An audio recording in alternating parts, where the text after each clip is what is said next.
Please rise and join me in the Pledge of Allegiance. I pledge allegiance to the flag of the United States of America and to the republic for which it stands, one nation, under God, indivisible, with liberty and justice for all. Thank you and welcome to the school committee meeting of Monday, October 7th, 2019. This is your notice that this meeting is being electronically recorded. We'll start off tonight with our spotlight event which is Attleboro High School, and for introductions I'll turn it over to Superintendent Sawyer. Thank you, Chairman Withers. At this time, I'd like to invite up Principal Rooney to introduce his team.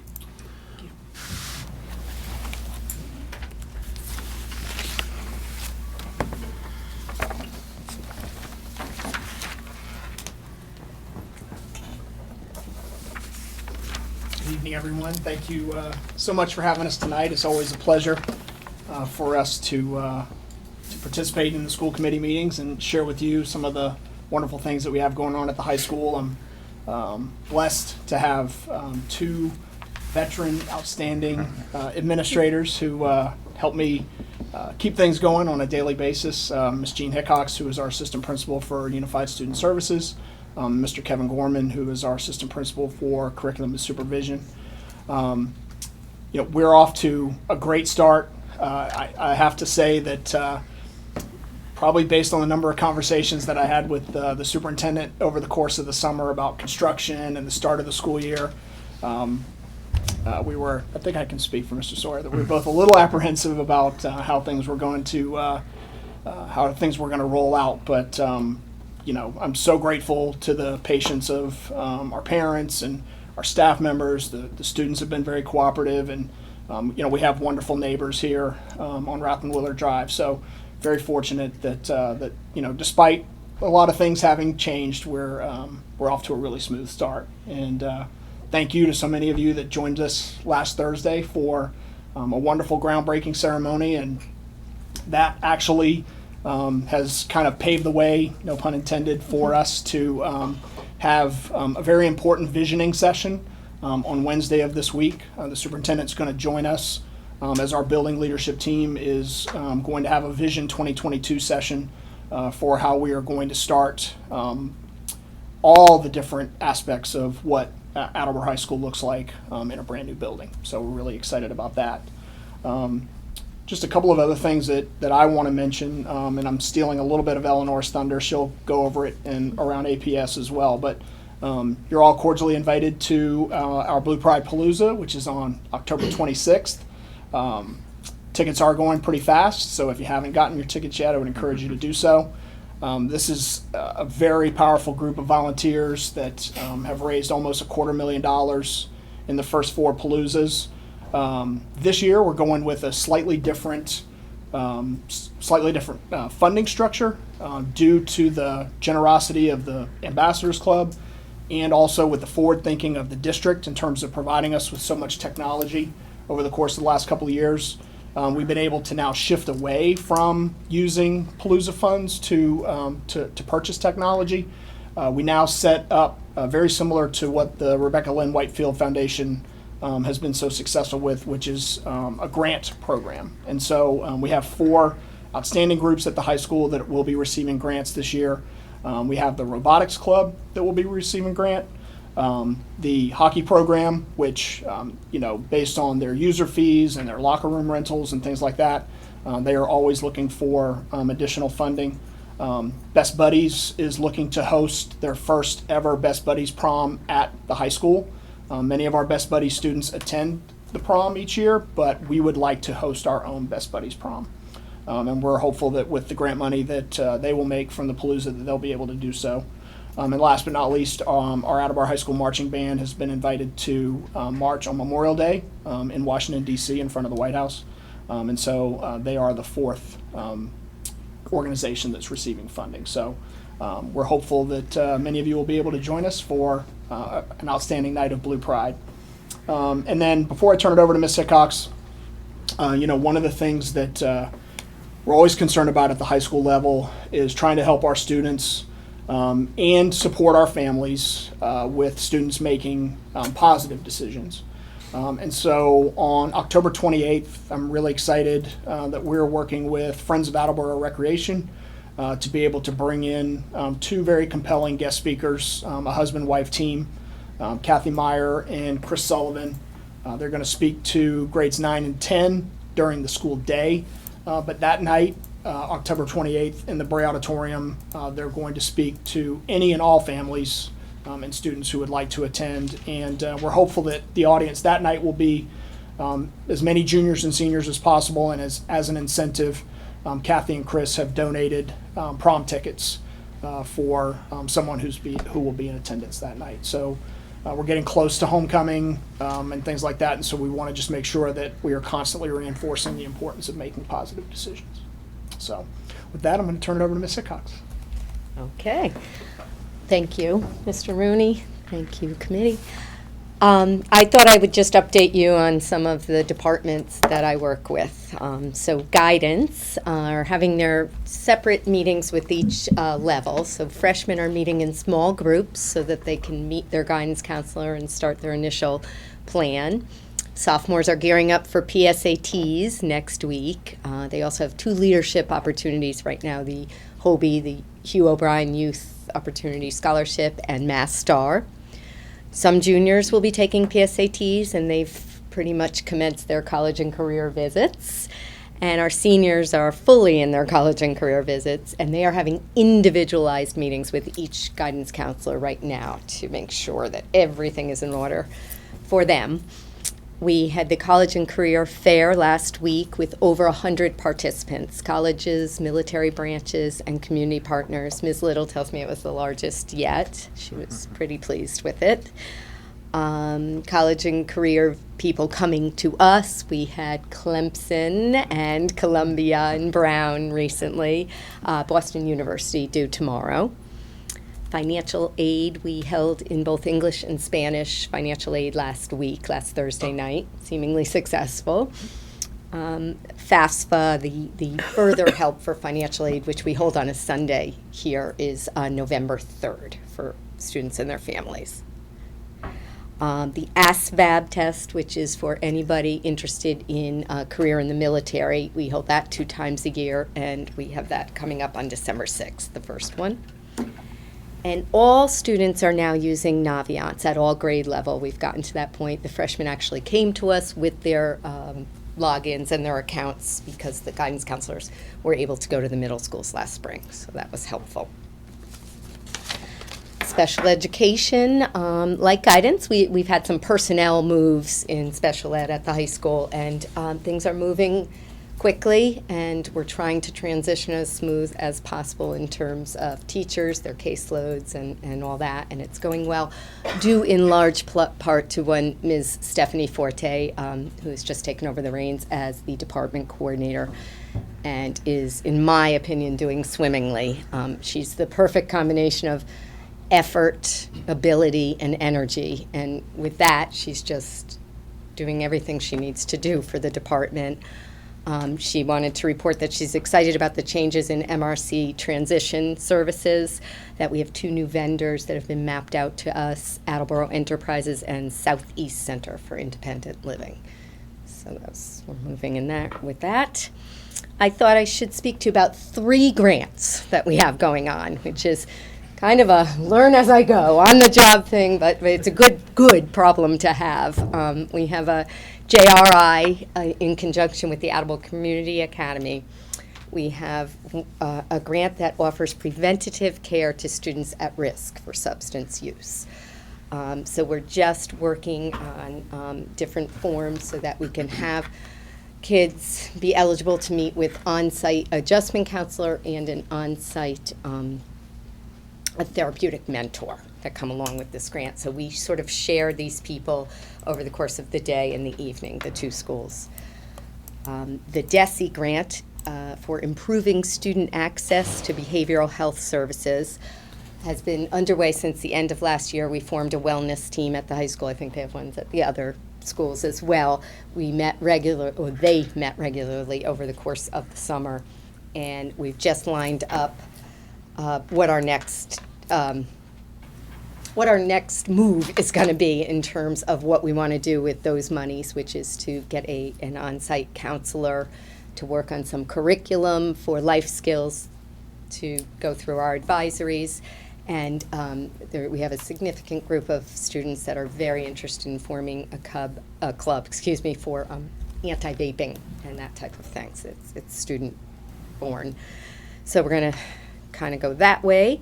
And then the last one is a comprehensive school health services grant that is in what they call year zero, which is our planning year. Jen Merrick, who came to us from the network, is at the high school, days here now, and she is researching different programs.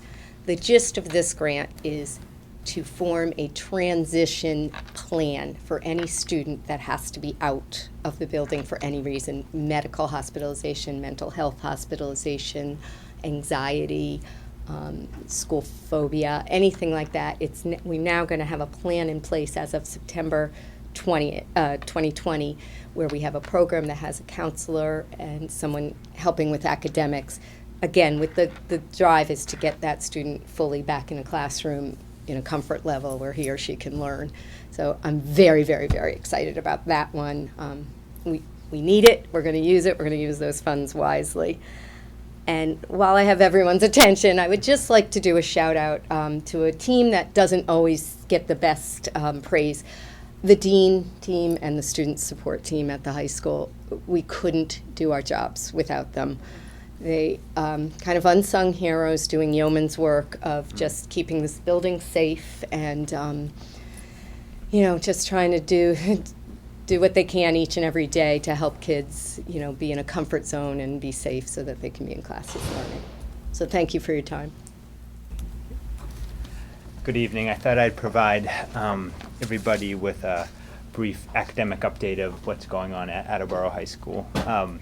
I know that at your last meeting, Superintendent Sawyer mentioned that he would be providing you with a district level report on the DESE accountability data, and just wanted to rest assured at the high school level, we are in the midst of conducting an ongoing and thorough analysis of all the data that has been provided as a part of those reports. And I also know that at your last meeting, Mr. Sawyer said that MCAS data doesn't tell the whole story of what's going on in any one district. So I'd just like to take a moment tonight to show you, at least at the high school level, at least one way we go about writing and telling a more complete story. And I think one way to tell that story is to simply observe what's going on, right? Getting into the classroom. So I think the administrative team and all the high school leaders have really done made a concerted effort to get into the classrooms and to observe firsthand what's going on in those rooms. So today alone, I was in 7 different rooms, and I'm seeing an array of learning experiences that can't necessarily be measured or quantified in any one standardized way. For example, in one class, students were using Chromebooks and they were analyzing and comparing news sources, very relevant in today's world. In another class, students were categorizing conflict types based on examples both from their own experiences and from literature. By and large, we are seeing more and more teachers navigate away from teacher-led instructional experiences to more student-centered ones. And I really think this is a testament to our teachers who have seen the need for this pedagogical shift and have embraced it. And more and more, when you go into classrooms, you see the students are the ones doing the work, not the teachers, and that is what we want. And it's just reassuring to go into the classrooms and see that is actually what's happening. Can we get better? Yes, we have a professional growth mindset. We're looking to get better, but I think we're moving in the right direction. And I think academically, we as a school believe that we are our own best resource, and as a validation of that belief, Attleboro High is currently in the midst of Observe Me Week, and what that is simply an organized way for teachers to observe one another's classes, to get in, get some feedback, and learn from one another, right? I think that is kind of the type of school community and culture that we want to have, one in which we learn from each other. Believe it or not, teaching can be a very isolating experience, right? You're around kids all day, but not necessarily your adult colleagues. And one of the difficulties of teaching, I think, is that the profession is just so expansive, right? There's so many different ways to be a good teacher, whether it's how you motivate kids or how you use technology or even concept-specific pedagogy. Those are just like 3 of a dozen different ways you can be good at your job. And I think Observe Me Week is a good way for teachers to expand their repertoires and to, just consider more strategies to go about devising any one particular lesson. This is kind of my wheelhouse. I enjoy talking about these things. I could probably talk at length to you about them, but we have a number of teachers and students with us tonight, and I think they will provide a better testament than I can to some of the good things that's going on at Attleboro High. So thank you. So the first group that we're going to spotlight tonight is Ms. Thibodeau and some of her students from the Attleboro College Readiness Expedition, which is called the ACRE program. So I'm going to call them to the table.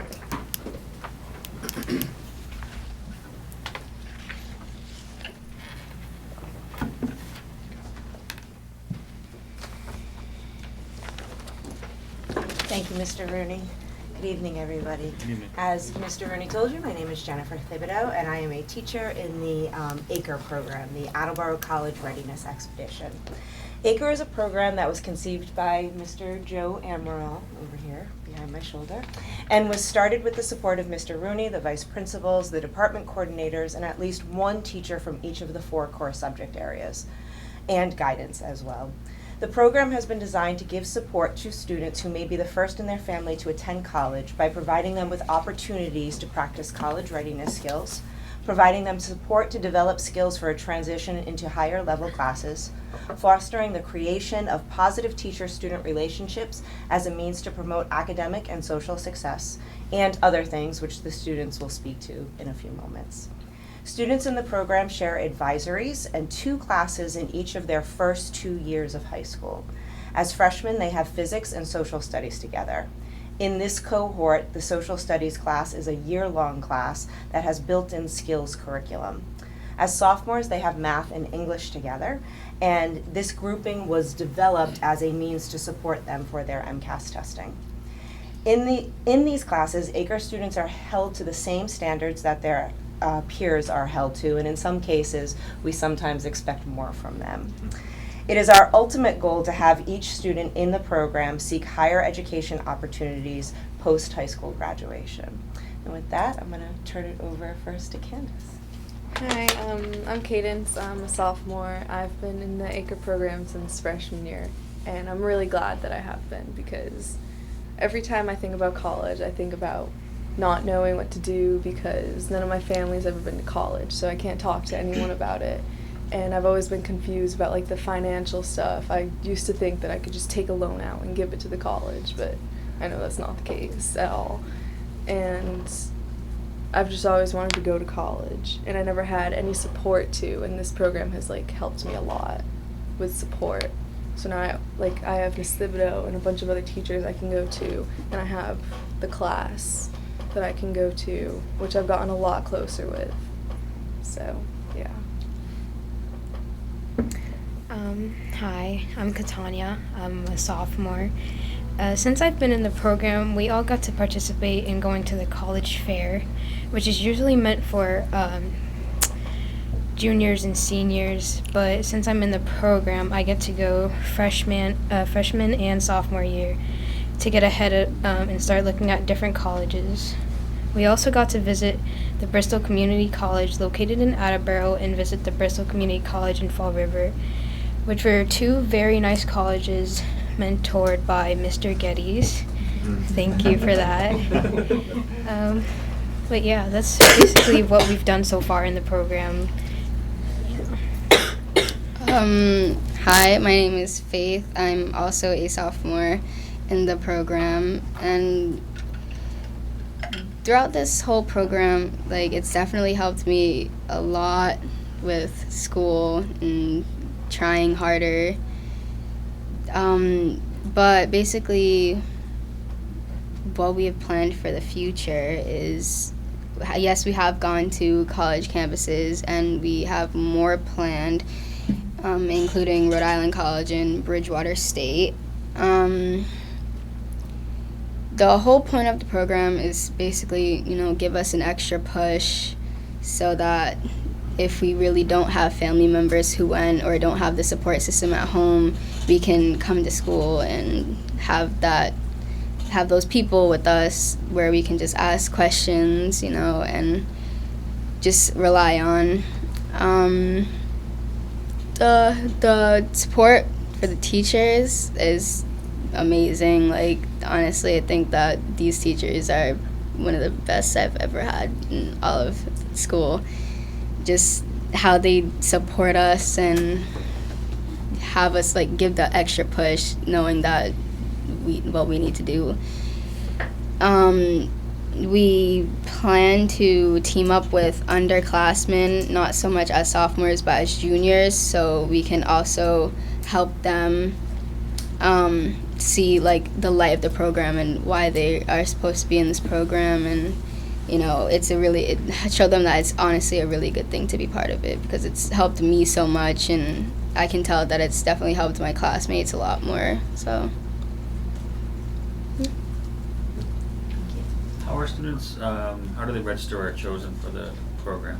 So what we've done is we've reached out to the principals of the middle schools via Ms. Little in guidance, and she has shared the program, and the principals come back with a list.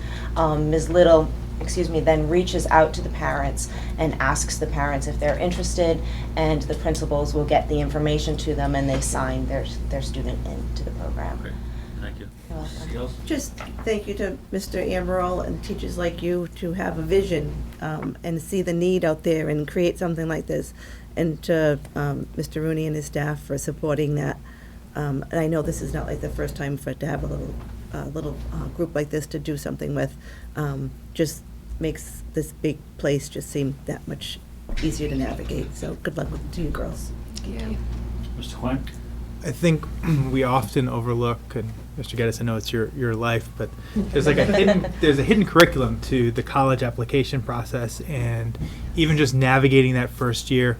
I know a lot of the universities have kind of one credit courses for the transition, or they have basically what you're creating here at Attleboro High School, these kind of smaller communities within this larger school system where kids or students take classes together. And I think it's just another symbolic, but also just it's another piece of evidence. Mr. Gorman, you're talking about telling the story. What's the story of Attleboro High School? Is that we are mirroring and improving upon the processes that are already going on in higher ed. And so it's going to feel familiar to you when you get to college, when you have some of these resident programs that you have at your dorms, or you're taking URI 101. It's like, we've been doing this for years. And I think it's going to speed up your transition, and you're going to be able to learn that in curriculum earlier. So I can't wait to see where you all end up in 3 to 4 years. Thank you.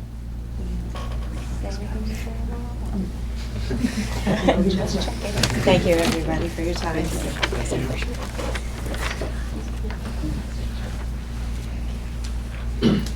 And then, as we announced at the last meeting, we were able to distribute the Chromebooks to the freshman class, which have been very well received. And so tonight we have Mr. Tarsi and Ms. Bissett and some of their students, so they can just talk about how they've been able to utilize the Chromebooks so far.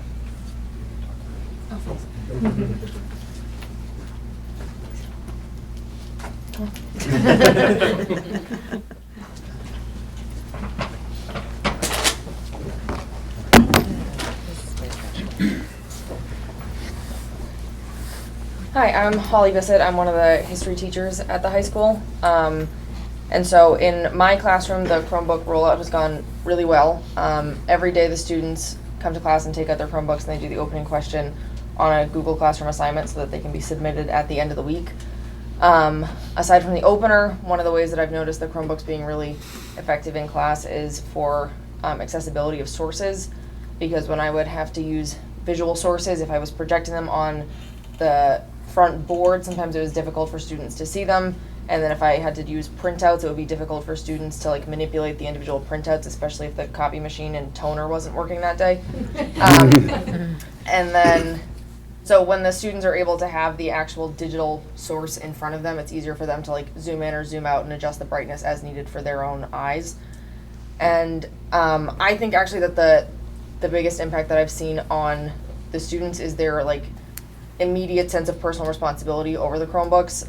Since they got rolled out, almost a month ago, every day there's maybe been one student who forgot it, if that, which is considerably better numbers than when it was like kids forgetting a pencil. It's been really awesome. They bring them to class every day. They charge them at night. Like the kids really feel ownership over their Chromebooks. And then another thing that's been happening as we've had the Chromebooks for a little bit is when they start to have technical issues, the kids are in charge of making sure that they get it to the OIT department and get their computers fixed. So it's just that added layer of personal responsibility that's really awesome. Should I pass it off to Mr. Tarsi? Yeah, or and then the okay. students can talk. We'll do teachers first, I guess. So I'm Peter Tarsi. I'm a science teacher here at Attleboro High School. And though I've used Chromebooks in my classes for a few years now, it's wonderful that the students now have them because the freshmen have them because there's never any worry about having to get them while other teachers are using them. Some of the ways that I've incorporated over the years and look forward to rolling it out with my freshmen this year is we're a science class, so we're in lab often. So instead of printing up a paper lab guide, I can actually create a slideshow that has visuals, links to places. I could even take pictures of the equipment and embed it into the slideshow. So they have the visual reference while the Chromebook is open in the lab, instead of having to do however many sheets of paper and have them just read it.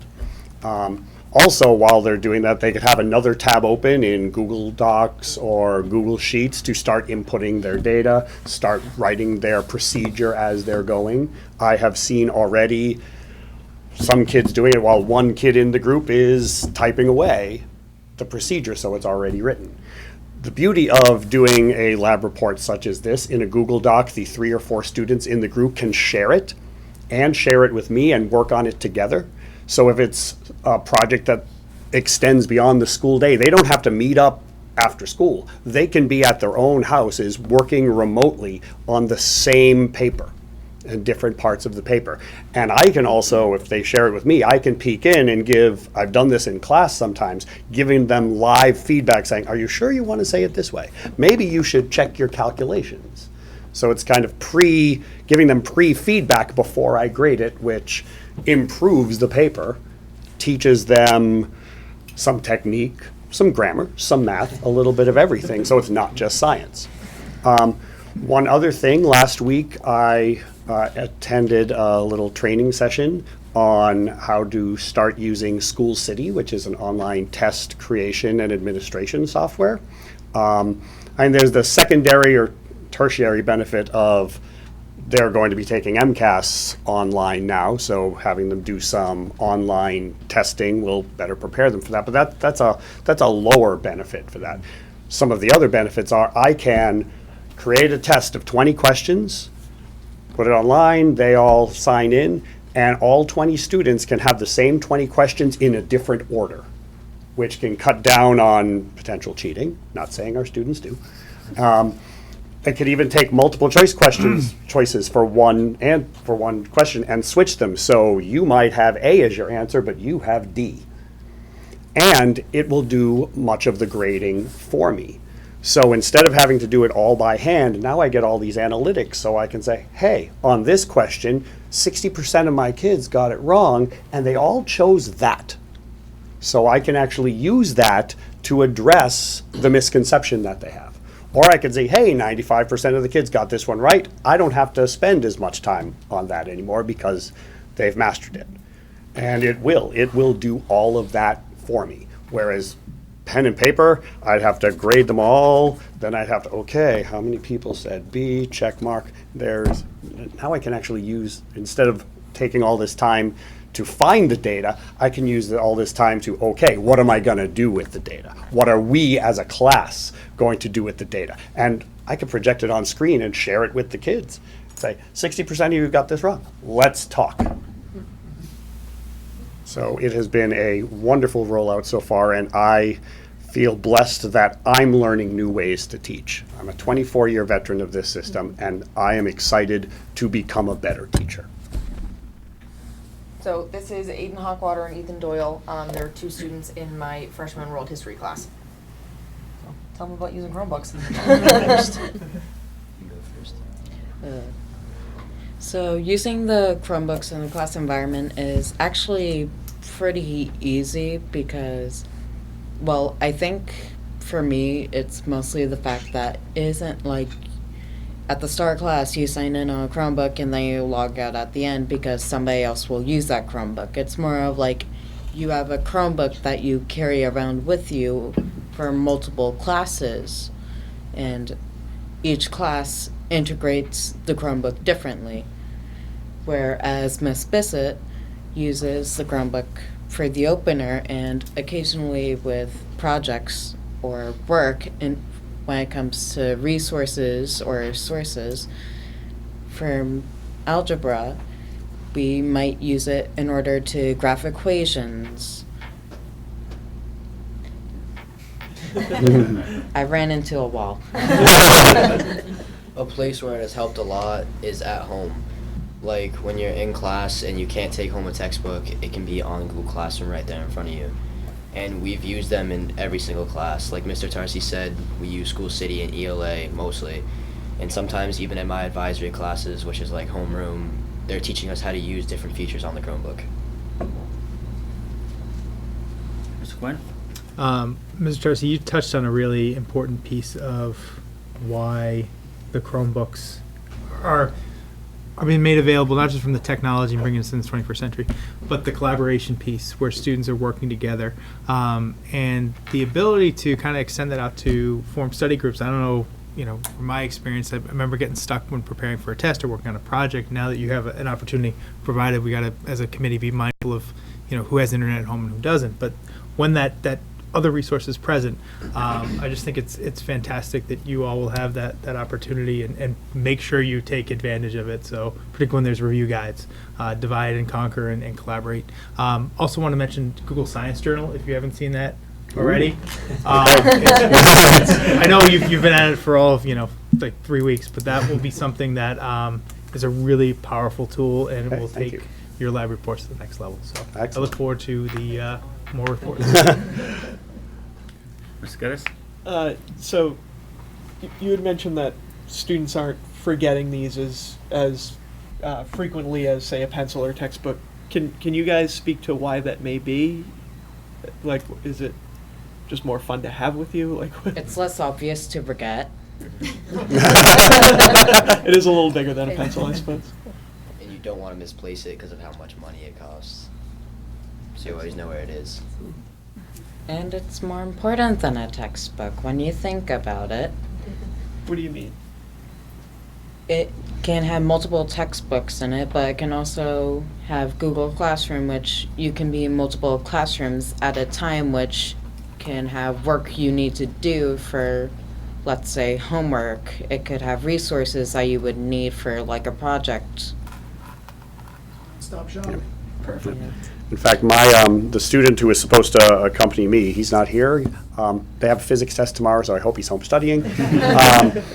When asked, Catherine Botsford-Milne, the science department head, came into my classroom today just to get the name of this student, and she asked him, so if you were asked what are the benefits of it, he said, I have a computer now. Yeah. And for some kids, this is their first computer. Their first, even though it's the schools, it's the one they get to carry every day. And that was what was meaningful to him. Mr. Storrs? I know that you've reported into the committee about the rollout, but can you refresh our memories on how many we've launched? How many units have gone out to students, and what grades or classes were selected for this? So every 5th and 9th grader in the district has received a Chromebook. So I don't know the exact number, but 472 freshman. I was going to say 1,000 units. And I assume that, so all of the freshmen, next year, they're gonna get the same units back, or they will continue? So these, all 1,000 units are going to those students for the next 4 years. They'll keep them over the summer, or will they turn them in at the end of the year? Nope, they keep them. And then next year's 5th and 9th graders get them again. Because when you add those to the devices that are already in the buildings, at that point, we'll pretty much be at 1-to-1 in grades 5 through 12. That's great. Thank you. Mr. Manchi? Well, I'm the parent of a proud 5th grader who got his Chromebook last week, and it is already a game changer for him. What I do for a living as a project manager, a business analyst, I do a lot of data mining and looking at analytics. So it's good to see that teachers are also capable now of not that you don't data mine, it's just so much quicker now that you have more time to actually analyze what it is you're looking to get to. And I just love the fact that, I'm a 24-year teacher and I am finding new ways to learn is kind of like the mantra for what we're hoping for our entire community to embrace 21st century learning methodologies, because, it's the learning never stops. It's not just for the students. So I like hearing that. So I look forward to, the continued success stories we hear with the rollouts. Mr. Geddes? And to piggyback off of that a little bit, I mean, credit to all the teachers in the district, because this isn't, one-to-one technology is not something new in education. It's something that I would say we've been far more behind on than we'd like, but you guys have still done a great job with our students. And to hear, to use Scott's phrase, what a game changer it has been for just the few students that are here. It's exciting. This is everything we wanted as we were starting this process, so it'll be great to see how this evolves over the next few years. Thank you.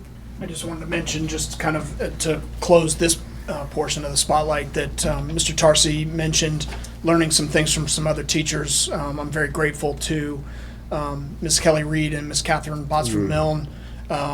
One of the things that I charged our leadership team with at the high school was that these were not just going to become word processors or just Google search machines and things like that. That if the community was going to make the type of investment and the district was going to give us this type of support, that we have to make sure that we're maximizing the opportunity. So our leadership team did a great job of kind of rallying behind that cause, and we offered our first round of Chromebook instructional sessions where teachers are teaching teachers. And we're going to kind of continue to assess what the teachers' needs are based on the feedback that they're getting from their students, and as needed, we'll have more of those sessions as well. Thanks. Thank you.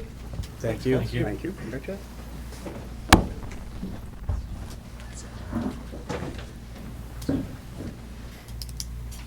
So that concludes the spotlight event tonight. Thank you to Mr. Rooney and all of the staff and administrators, and especially the students from Attleboro High School for coming in tonight. Appreciate it. Thank you very much. Great job, guys.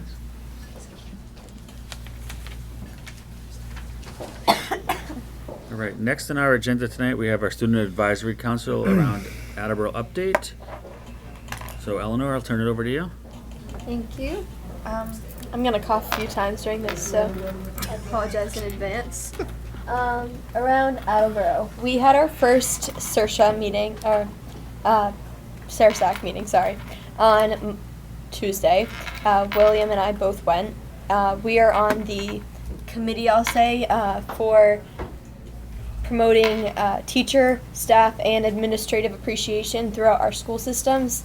Our end goal we have 4 more meetings, is to create resources that go up to the state level for teachers and districts to distribute to their students, just make it available so that people know how many people, like, what goes on behind the scenes, and that doesn't go unappreciated. Honestly, before I was on this council, I didn't know how much work you guys do, and it's important. Like decisions like parking spots or Chromebooks, that's made here, and it's made with Mr. Rooney and his team too, and those need to be appreciated, as well as teacher appreciation. and custodial and lunch and all that. So that's what we're working on this year with SARSAC. We also attended the groundbreaking ceremony. We saw most of you there. It was something different.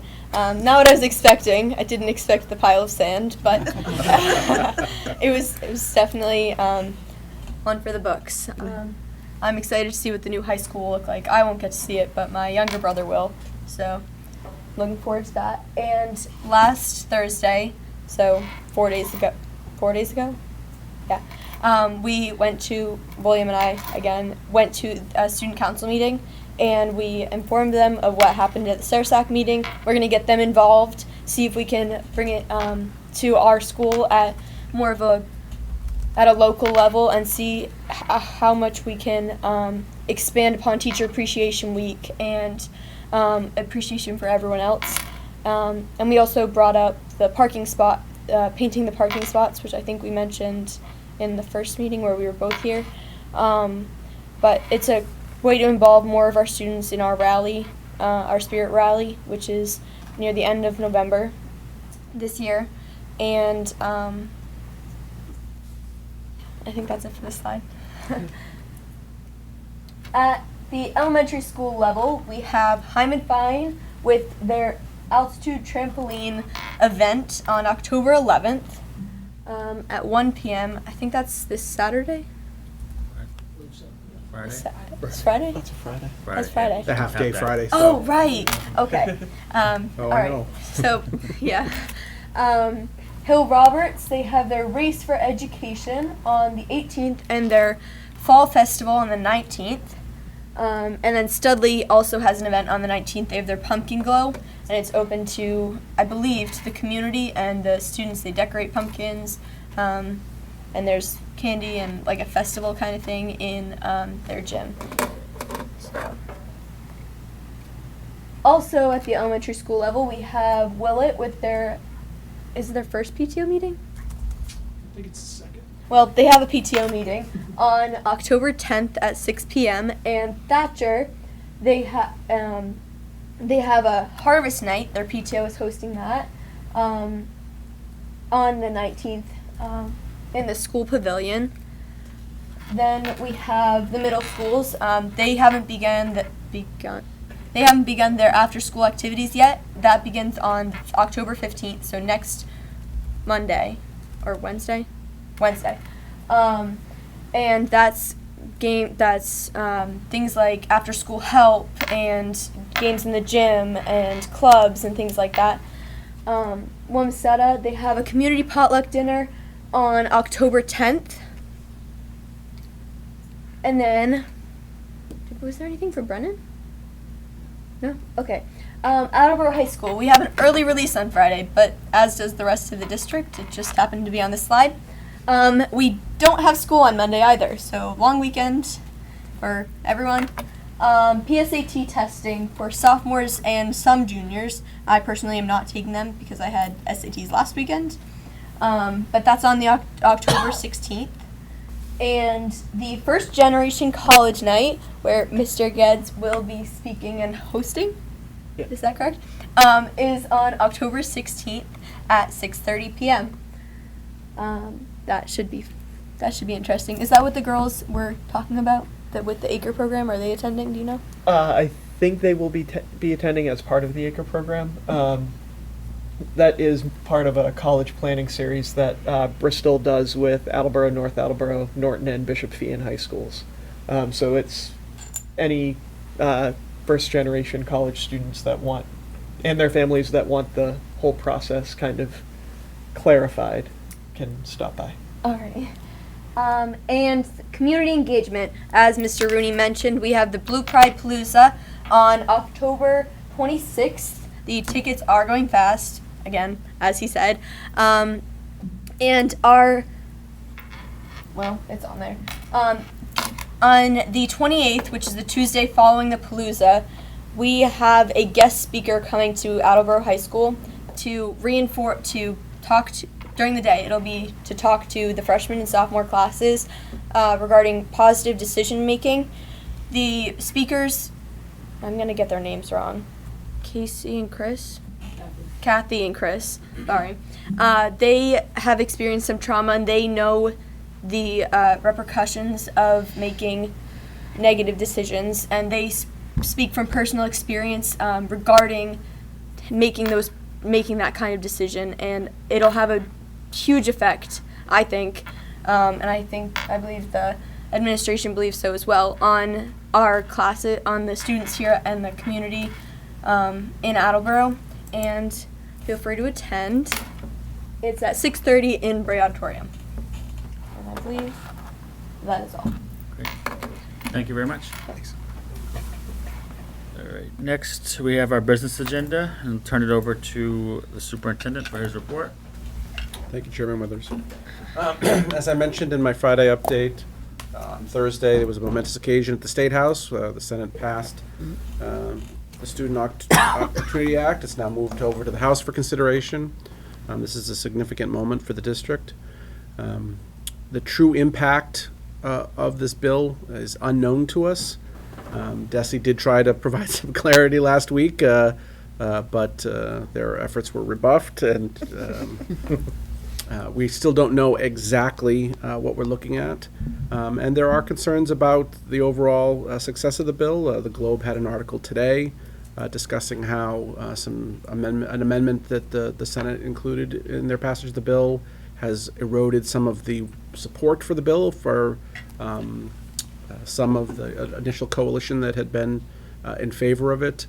There was some, the Senate referred to it as clarification on the accountability measures that go along with the bill. It should come as no surprise that as a district administrator, I'm not personally of the belief that filing reports moves the needle on student success, but I do understand that when we start talking about, $1.5 billion, there are people who want to make sure that that money actually results in something. I think that that's a fair concern, even if report writing wouldn't be my suggestion on how to accomplish that. So this is not done by any measure. I know that there's hope that it'll be resolved before the legislature breaks for Thanksgiving. So I'm hopeful that we'll see resolution in the positive for this. And I just want to point out that, this will be, even though we don't know what the number is, we have good reason to believe that it's going to be a significant amount of money for Attleboro. We've been talking about roughly $11 million that we feel that we're short to provide an adequate education for the students of Attleboro. While I don't think there's any reason to believe that this will satisfy all of that need, I do think we have good reason to believe that it will take care of a significant portion of it, more than half. So while that won't be all the funds we need in the next few years, it certainly would give us a lot to work with to build towards that.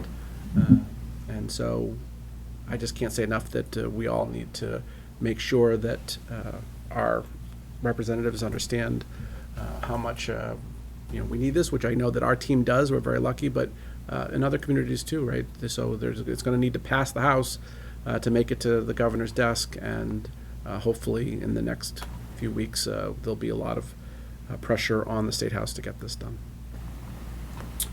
At this time, I'd like to turn it over to Assistant Superintendent Regan to talk a little bit about an important survey we have going on in the district. Thank you, Superintendent Sawyer. So on Friday, we released our Diversity, Equity, and Inclusion Survey. It was posted this weekend on our district Facebook page, and also if you haven't received it already, as families out there, you'll be receiving the survey from your building principal. The purpose of the survey is to collect feedback about our school, equity and access, diversity and inclusion, to support the design and development of our 5-year comprehensive strategic plan, our next strategic plan. So the data from that will be used to guide our decision making. Families are asked to participate and take it, as well as community members. The window closes on October 14th, so we hope that you'll have the opportunity to take that between now and October 14th. Okay, I have an update on the roof. Second, Oh, Mr. sorry. Sorry, Mr. Quinn. If I were a community member watching it, where might I be able to find it to weigh in? You can go to our district Facebook page. It should be listed right there. Was the survey sent out to students as well? Students at Attleboro High School will be taking it this week as well during SSRAG. And is it available on the website? It will be available on the website as well. Thank you. I have an update on the roofs at Brennan and Wamsutta. As we've discussed earlier, the city is committed to trying to address the roof leaks that we've been talking about for years. Initial estimates on the project have come in significantly higher than the number we've been using. I'd like to remind everybody that the number that's in the capital improvement project plan is from 9 years ago, Mr. Furtado? Yes. Yeah, so it does not come as a surprise to anyone that the number is higher 9 years later. So we had actually estimated an increase as a result of that, but two things have changed. One, because the leaks have continued over that period, the amount of damage that we're facing is significantly greater, and that is factoring into why the project is going to cost more. And also, at this point, we're no longer looking to repair the roof, but we have basically a total system failure for the roof, and we're facing a complete replacement. So those two factors are contributing to a significantly higher price tag. At this time, we've decided to ask Russo Bar, who designed the roof that's above our head and did a fantastic job with that project, to come in and do what they refer to as an investigation of the roof to give us an accurate estimate of what the projects will really cost us, rather than the sort of off-the-cuff estimates we've been dealing with up to this point. So that'll be the next step in the process. The city will commission them to do that investigation, and then we'll have a hard number that we can plan from. What's the estimated time frame on getting the roofs replaced? How long it'll take to replace the roof? When order to start? Well, we would hopefully not be starting until the summer. Right. And be completed over the summer? That would be the hope. That would be the hope. So that's the timeline we're trying to meet. And at this point, we're still on that timeline. Mr. Banerjee? So as a result of what we expect to be the higher estimates, we really have a very small window, right? Because now you're talking an owner's project manager and Yep. all the bidding process. Yeah, the threshold on that is $2 million, and Yeah. we were hoping that we were looking at a project of just under $2 million, and now it's probably closer to $4 million as reported in the paper. So, yep, we'll have to have an OPM, and so, yes, it'll be a much more involved process. But we still think we can get it done if we can continue to move as quickly as we can. Thank you. So I'll keep you informed as things unfold. So finally, I just wanted to give you a project update. Aside from the need to move a large pile of sand, the construction team has been busy completing preparations for the foundation. We are nearing the point at which they will be pouring concrete. That'll be happening over the next couple of weeks, and that'll be an exciting step. That's a precursor to real signs of construction. My understanding is that we expect the steel to be delivered in January, and at that point, it'll go up very quickly. So it's good to know that we're on track to be ready for that moment. Great. I have a question. Yes. The pavement that has been going down on, I don't know what street intersection that is, but I think it's Rathburn Willard, and that's going to be a roundabout, is that correct? Correct. And it cuts through to Studley and Brennan? So eventually, Studley's on Rathburn Willard, and the high school's on Rathburn Willard, and that used to be connected. And the plan is to now reconnect that road through that roundabout, yes. But that won't be open until the project is complete. Okay. All right, well, that concludes my report. Mr. Geddes? A question that has nothing to do with anything you talked about.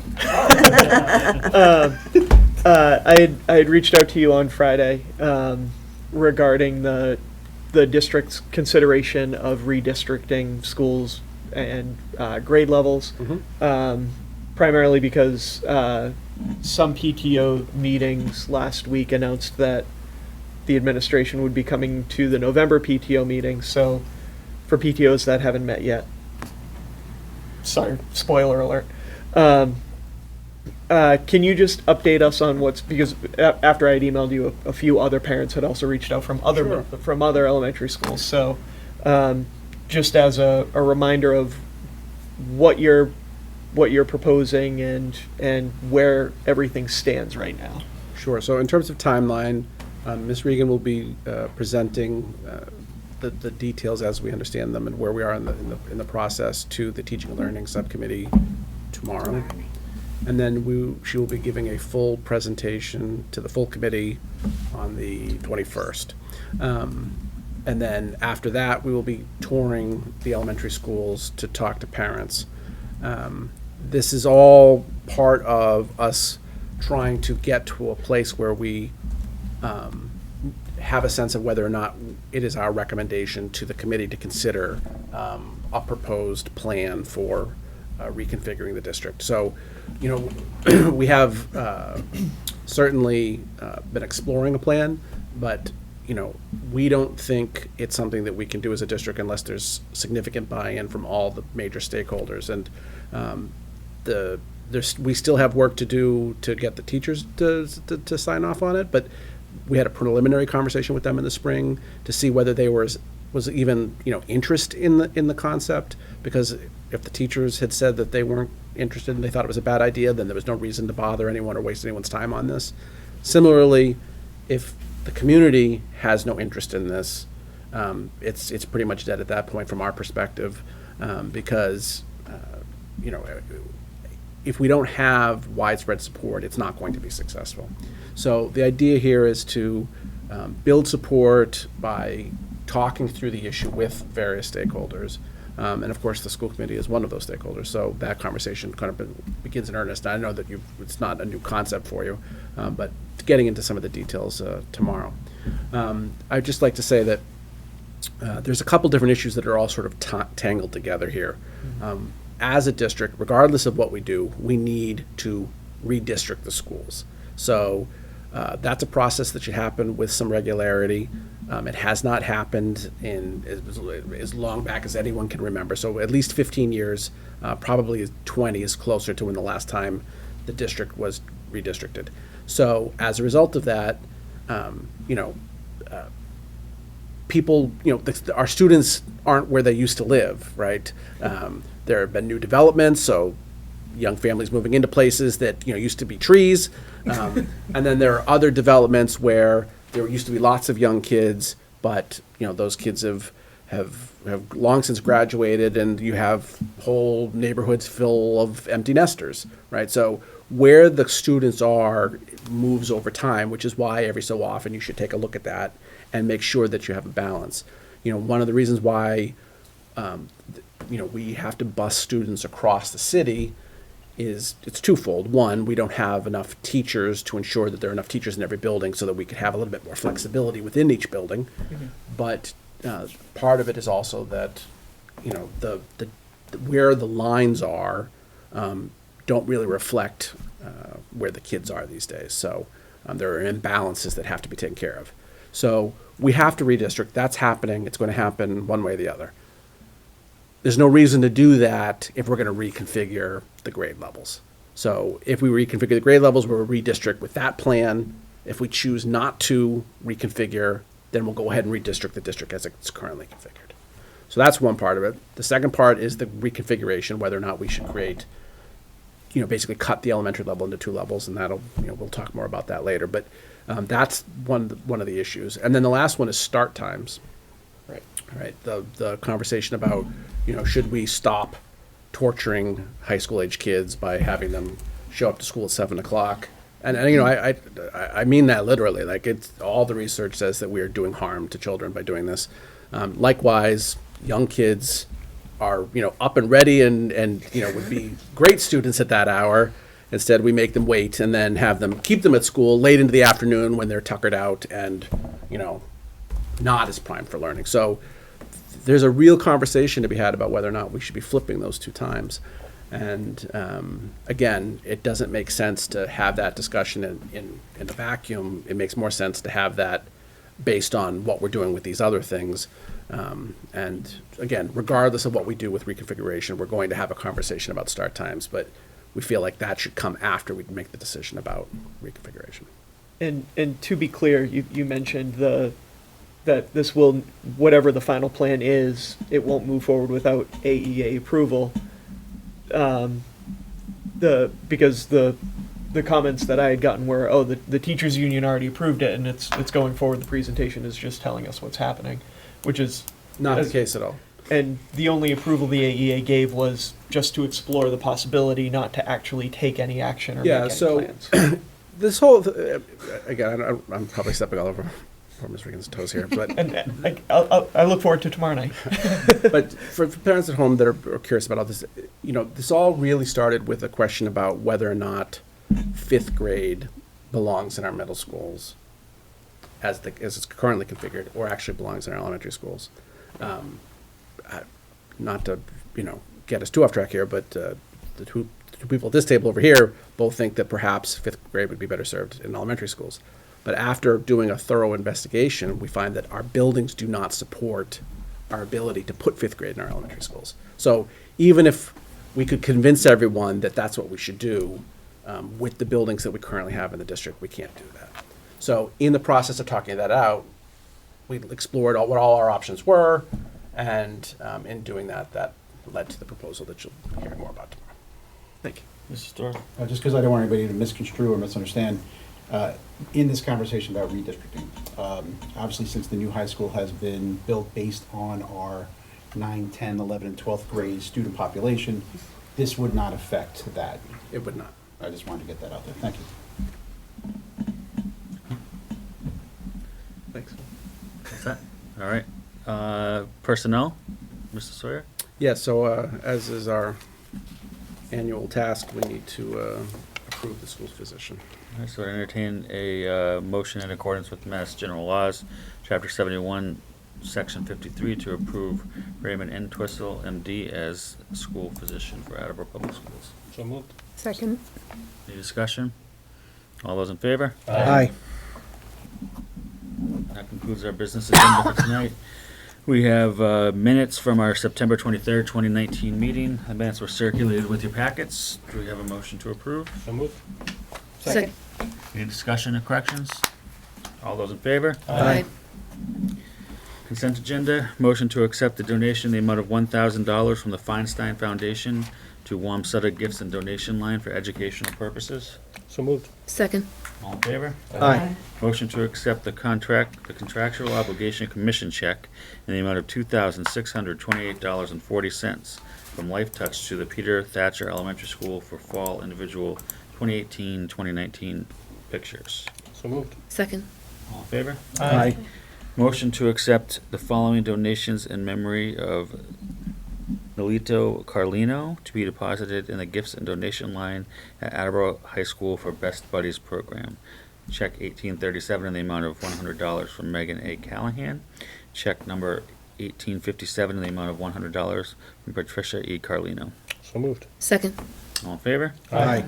Motion to accept the donation of books as broken down in the correspondence stated in the correspondence from Rachel Brannigan Education Foundation to the Studley Library. So moved. Second.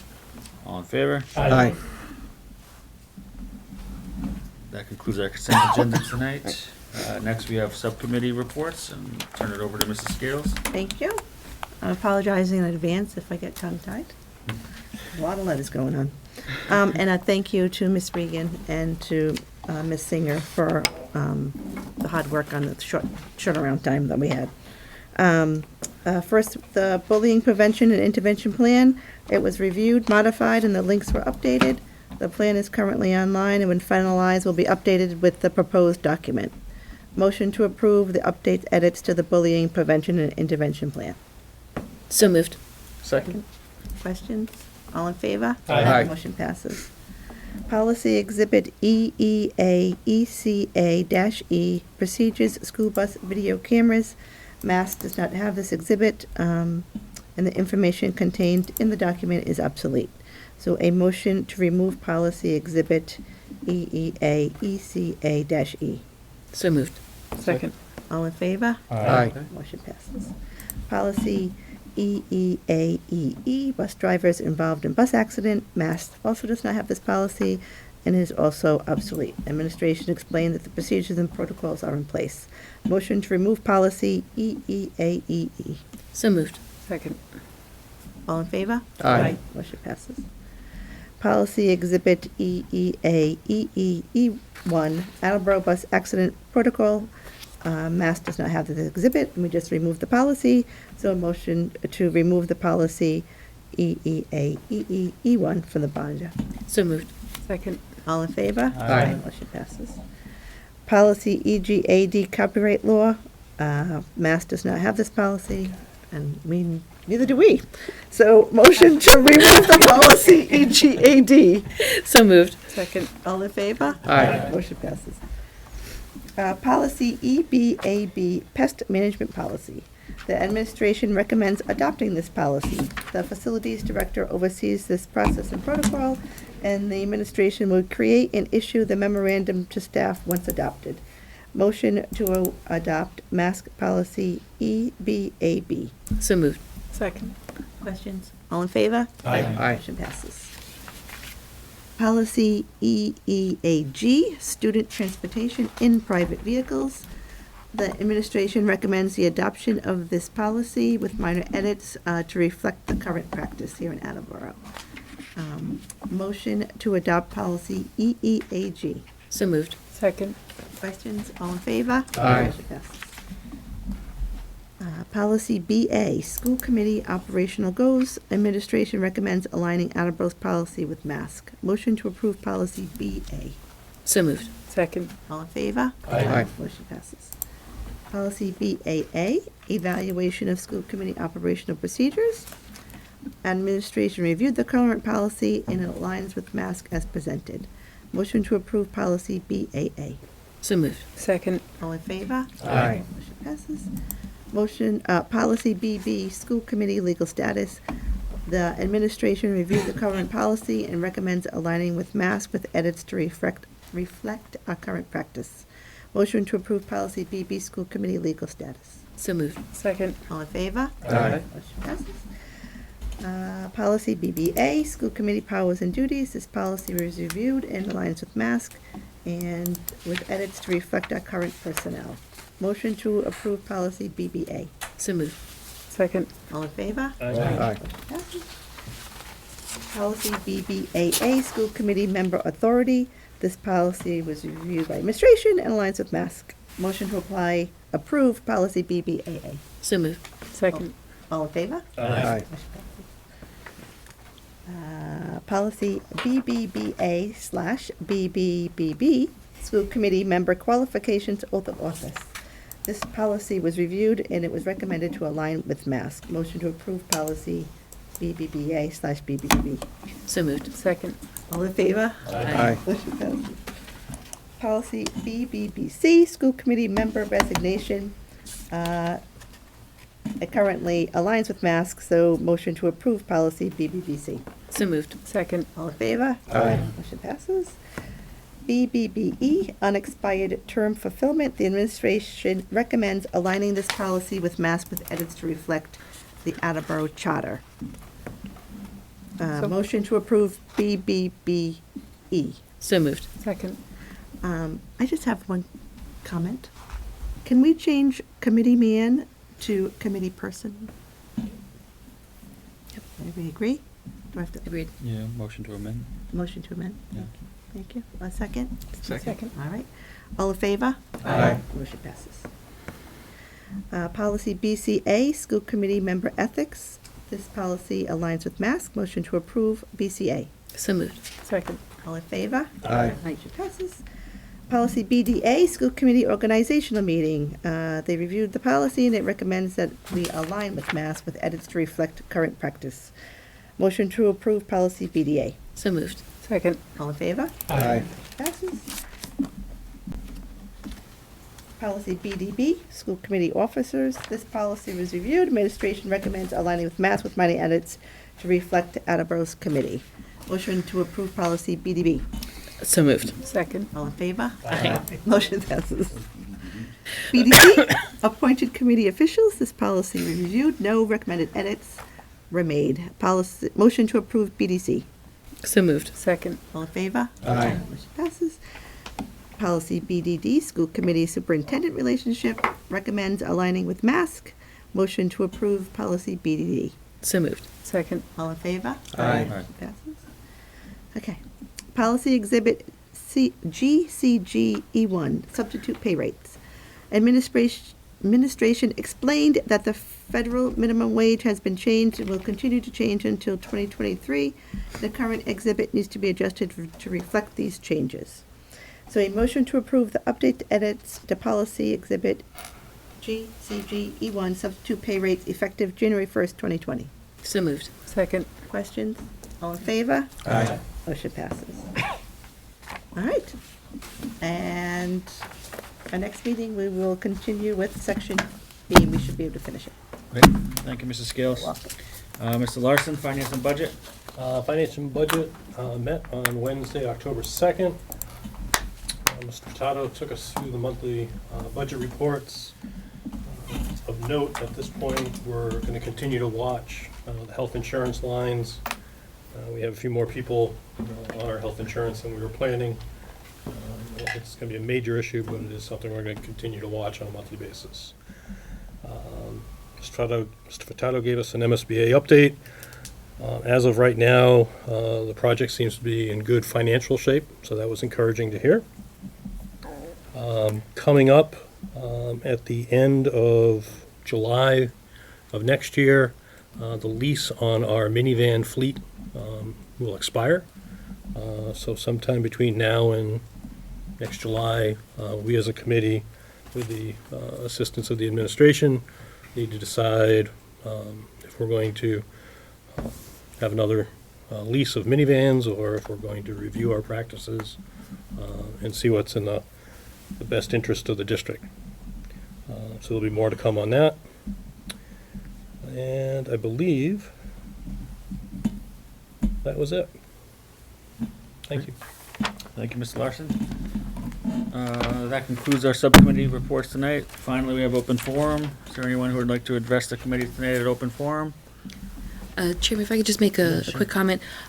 Just wanted to make sure everybody was aware that on this Wednesday, October 9th, the Wamsutter PTO is holding a fundraiser at Bliss Dairy. It is all day long, breakfast, lunch, dinner, dessert, and 20% of the funds will go back to the PTO. So just wanted to make sure that was on record. Thank you. You're welcome. Mr. Quinn. Ms. Johnson, put a clarification. Do you have to mention that you're there for the fundraiser in order for it to happen? Thank you, Mr. Quinn. Yes, you do. Okay. Anyone else? All right, close open forum. Anyone else have any other business tonight for the committee? No? All right, I'll entertain a motion to adjourn. So moved. Second. All in favor? Aye.